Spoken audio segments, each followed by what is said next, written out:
Ya, kita lihat Menteri Pertanian juga Amran Sulaiman.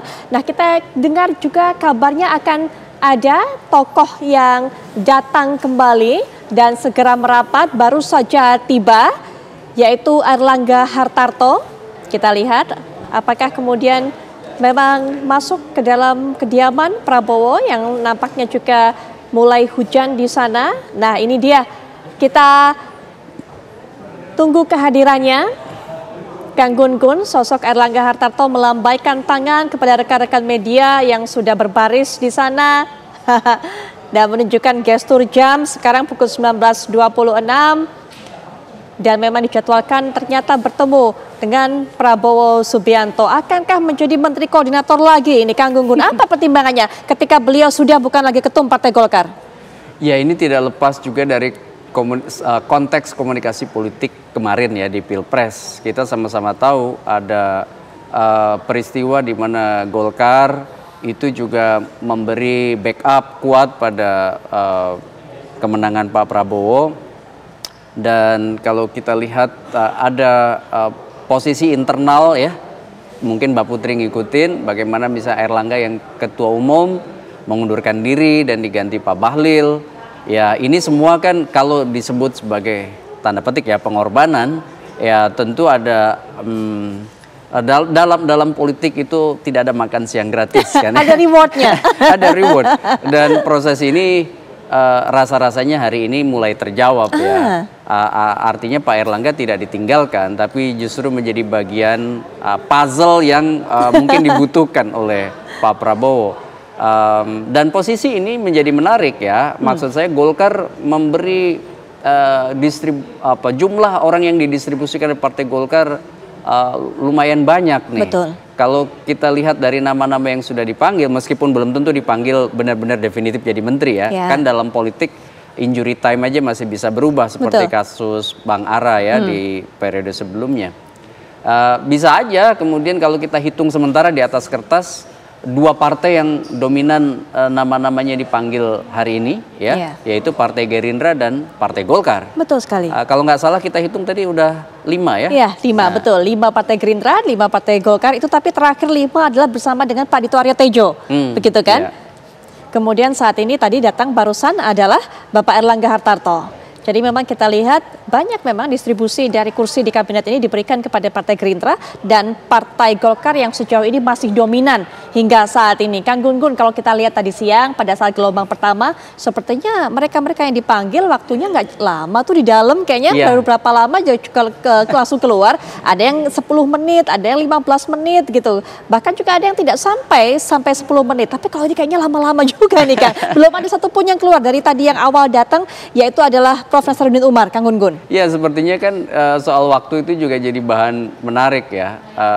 Soal misalnya intensitas sebelumnya, kita sama-sama tahu lah. Ini kan pemanggilan ini puncak dari rangkaian proses komunikasi. Ya.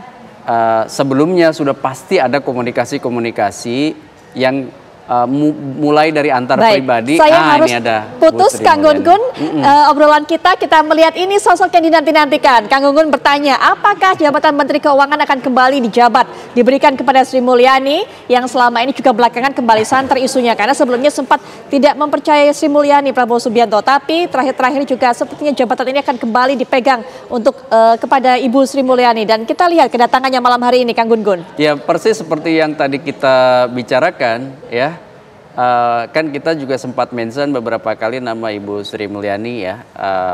Apakah tadi pertanyaannya baru apakah, ternyata sudah terjawab Mbak Putri.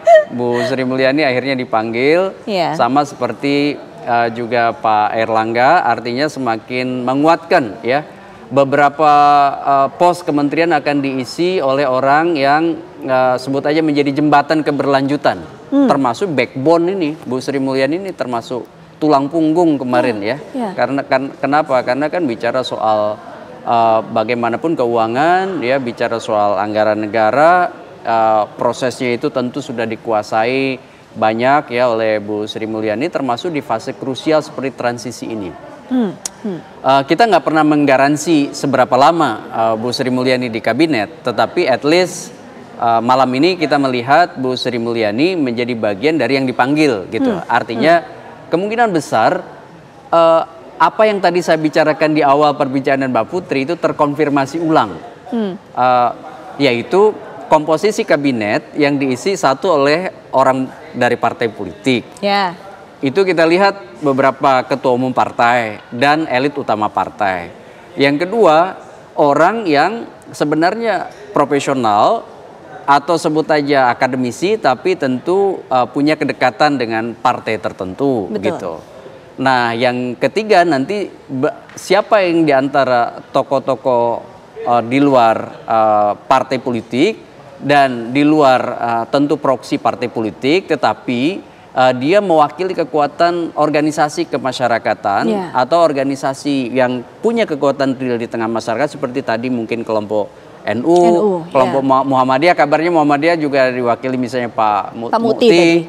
Kemudian wilayah timur tadi ada Pak Natalia Spigey, ya kan? Nah itu mungkin juga bisa kita lihat gambaran konfigurasi ini kan tidak jauh berbeda dengan eranya Pak Jokowi, ya kan? Cuman masalahnya adalah jumlah, ya kan? Jumlah kementeriannya jauh lebih banyak sehingga kita bisa lihat konfigurasi politik akomodasinya jauh lebih banyak juga. Baik, gitu. Bicara mengenai politik akomodasi, kembali tadi juga Kang Gunggun sudah menyinggung mengenai NU, organisasi yang memiliki massa yang begitu besar. NU ini sepertinya juga menempatkan wakilnya dalam kabinet kali ini. Gus Ipul tadi sudah dipanggil, kemudian Ibu Arifah. Sementara PKB yang selama ini kita juga mengerti begitu bagaimana kemudian dinamika hubungannya dengan NU. Caimin diberikan tempat juga, begitu pula dengan Abdul Qadir Karding.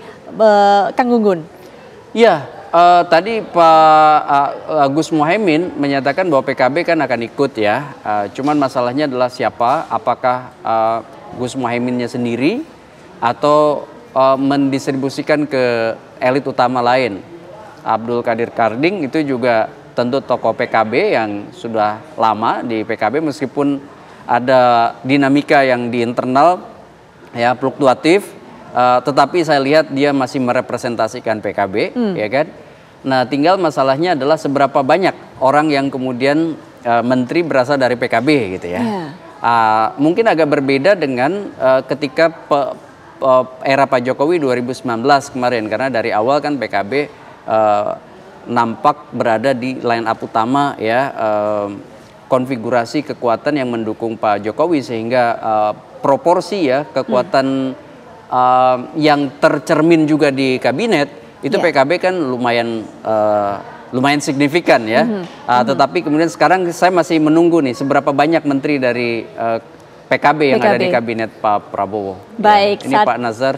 Betul, Prof. Nazar tadi yang sebagai tokoh pertama yang datang merapat ke Kertanegara setelah sempat ada jeda, istirahat, sholat, dan makan malam. Sejauh ini memang kalau tadi Kang Gunggun menyinggung mengenai berapa jatah kursi yang diberikan untuk PKB, Caimin yang dipanggil atau Gus Muhaimin Iskandar, kemudian juga dengan Abdul Qadir Karding. Nanti bagaimana dengan berikutnya? Kita masih menantikan ada sosok-sosok yang terus berdatangan. Sesaat lagi di Breaking News bersama kami.